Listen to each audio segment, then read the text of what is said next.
Lilith is a man-eating demon, and it is brutal, and she has a shadowy cat companion, and she's in an opposites attract sapphic romance with a bookish human named Penelope. This is a horror comic, and this is also a not safe for work comic, and this is Lilith. It just dropped from Vault Comics like a week or two ago. It's written and drawn by Howell, and I absolutely loved the first issue, so this is a walkthrough. Lilith is stuck on Earth. She's from a different dimension that is basically our equivalent to hell, and to make ends meet and support herself, she's actually working as a model. Pretty iconic. And she literally eats people. She's a man-eater. She primarily tries to eat bad men specifically, but you know, when a girl's hungry, she's hungry. And when she's eating people, she's eating down to the bone. She's getting in there. And so what do you do with the remnants? She has a shadowy cat companion that she summons to eat all of the leftovers. Every goth girl needs an animal companion. I don't make the rules. That's just how it has to be. One night, Lilith is walking on the street when a man attempts to attack her. Now, this would have actually been the perfect opportunity for her to have some dinner plans. You know, he's a dinner. You know, she's a man-eater. He's being a bad man. Perfect opportunity. But a passerby sees a woman getting attacked by a man and steps in to save her, thus ruining her dinner plans. And this person is Penelope, a cute, dorky, eccentric bookstore owner, and she was just being a girl's girl. You know, she sees a woman in distress, and so she's gonna try to save her.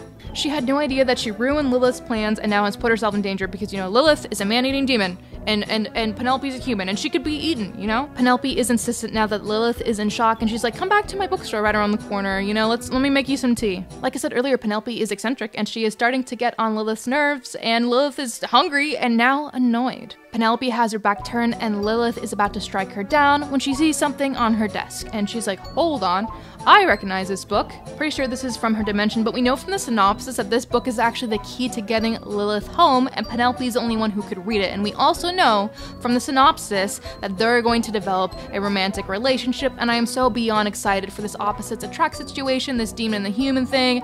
I love horror, I love sapphic romances, and got some not safe for work elements. This was a fantastic first issue. There are some funny moments in this issue. It's witty, it's funny, it really balances out the dark subject matter, and tone-wise, it reminds me a little bit of Buffy the Vampire Slayer in that sense. There are some not safe for work elements in here. There are going to be some not safe for work variants. I got one here that I'm going to show you. I'm going to probably have to blur it out.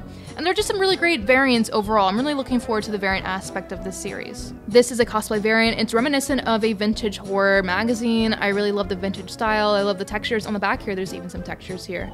But once again, this is Lilith issue 1, published by Vault Comics by Howell. Find a local comic book shop near you and see if they have them in stock. This is Lilith issue 1, Vault Comics, Howell. See you later.